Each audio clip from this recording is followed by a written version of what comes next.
Hey, how you doing today, everyone? Welcome back to my YouTube channel. This is NCO Whiz. Been gone for a few days. I actually went down to Daytona Beach, Florida to relax for my birthday for a few days. And I'm back and gonna start trying to push out the videos every day with my blogs online. Today, I think the topic that I would like to talk about is the difference between active duty Army, National Guard, Army National Guard, and Army Reserves.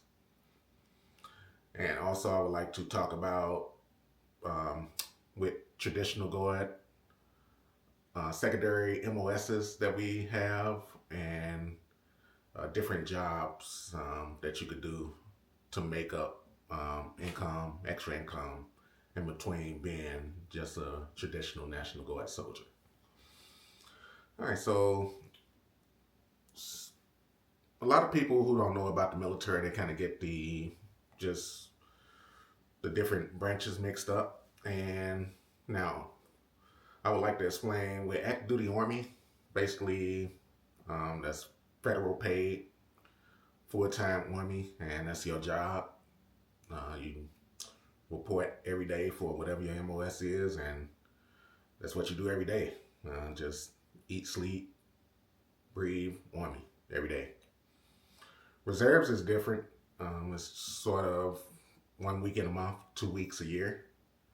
And I'm not sure about the exact terms of their contract because I never served in the reserves. I just did active duty Army and National Guard. So that's what I have knowledge about. So that's why I know a little bit about the reserves. It's sort of like National Guard with 1 week in a month, 2 weeks per year for training. Now, as far as the Army National Guard, that is different than the other two because the Army National Guard is basically like a state militia that gets state funding and also federal funding, depending on the duties and the capacity of what the unit or the soldier is performing at that time. So with the National Guard, you do the 2 weeks, 2 weeks per year, annual training, and 1 week in a month. And then normally soldiers would work a full-time civilian job and just report whenever the unit need them. Or you could do things like what we call active duty special orders, or ADOS, is for instance if they have like a task going on with training or some kind of full-time job capacity where you could actually put in and apply for that, then you get accepted, and then it's basically you go in and that's your job every day. But it's just a temporary status. Like usually the order's in for like last a year, and then you have to renew up every year if it's funding for that job, or you look for something else for a supplemental income, or you get a civilian job, like I said.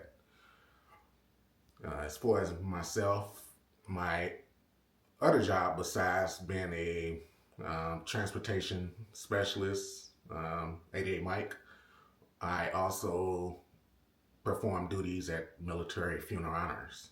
And in this case, in the state of Missouri, it was Missouri Military Funeral Honors because each state has their own funeral honors program that's funded by the state, and also, like I say, it's funded depending on the capacity of what you're doing at that time with the program. It also could be federal funded also. But as far as myself, started off at Missouri Military Funeral Honors in 2001, and I was what we considered augmented soldier, which is basically you're not full time. If they need help that day, for instance, they put out the schedule for the next day with the services that the program had, and they'll call you in if they need you. And it was like a 4-hour block of work. And depending on the rank, different payable amounts. I believe E4 at one time was around $75 per day, which is not bad for 4 hours of work. Just reporting, and you perform about one service or could perform multiple services within that 4 hours, and then you get the $75 per day or whatever your set pay is. And also, with you being National Guard and you perform the duties at military honors, you also get one retirement point, like you perform actually active duty, which actually pay out at the end, compared to someone who's just a regular soldier who just go to drill and annual training. So I performed as an augmentee, starting, like I said, starting in 2001. Of course, 2003, 2004, I deployed to Iraq. And when I came back in 2005, I continued to work at Military Field Honors Program. And I had a full-time position come up for a team member. And being a team member, because basically in our office, it was team member is the assistant to a team leader, which actually run whatever assigned team. Usually I had at least 20 to 30 people under me on my team that I was responsible for. And as a team member, my duties was to be a direct supervisor to the soldiers that I would assign to actually perform military honors for whatever we had scheduled for that day. And let me just back up a little bit now as far as military honors. For those of you who don't know that any veteran that served, they're entitled to funeral honors, which is basically folding of the flag, the firing of a 3-round volley, and then the presentation of the flag to the next of kin or the designated person who's supposed to get the flag. And that's the flag that is actually draped on the casket during the service, which is a traditional ceremony for a fallen soldier in the military. So back to my duties. Once I applied 2005, I was a team member, and I did that for years. Like I say, in charge of training personnel, scheduling, and other duties compared with direct supervision. Supervision, I should say, direct supervision. And in 2011, we had an opening come up because my team leader ended up getting promoted to area supervisor of St. Louis. So I applied for the team leader position. I became a team leader for Echo Team, was my team here in St. Louis, based at based at Jefferson Barracks National Cemetery.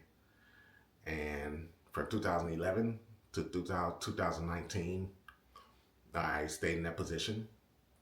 And when I moved up to team leader, I just assumed more responsibilities of, like I say, still in charge of training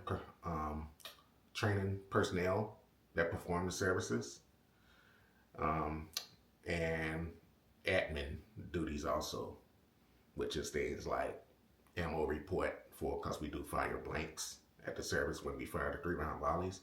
So I had to do things like ammo report, vehicle log reports, and different budgeting to track the spending that I was spending each month for my team to send up higher, which to Jefferson Barracks, which was our state headquarters.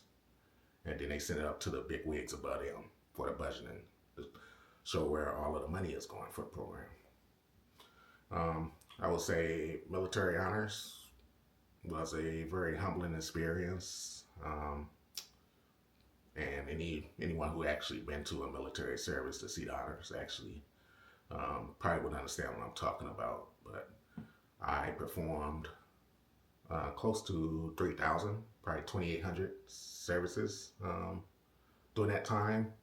And also with KIAs or members who pass away on that duty, if they actually pass away and come back home, they send them on a flight, then we will go to the airport and also perform what we consider a honorable transfer, which is taking the remains basically off of the plane and then turning the remains over to the family or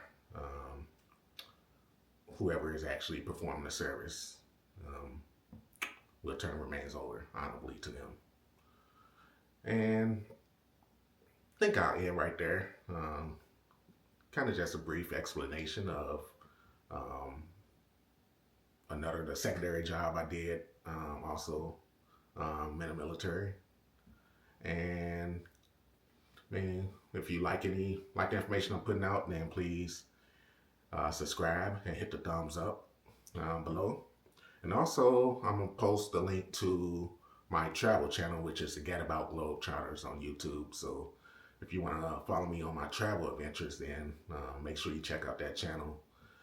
Spend a lot of time in Vegas, Miami, on cruises, and basically anything dealing with traveling and relaxing and learning new things. But yeah, go check out that channel, and also subscribe to that channel and like the videos on that channel also.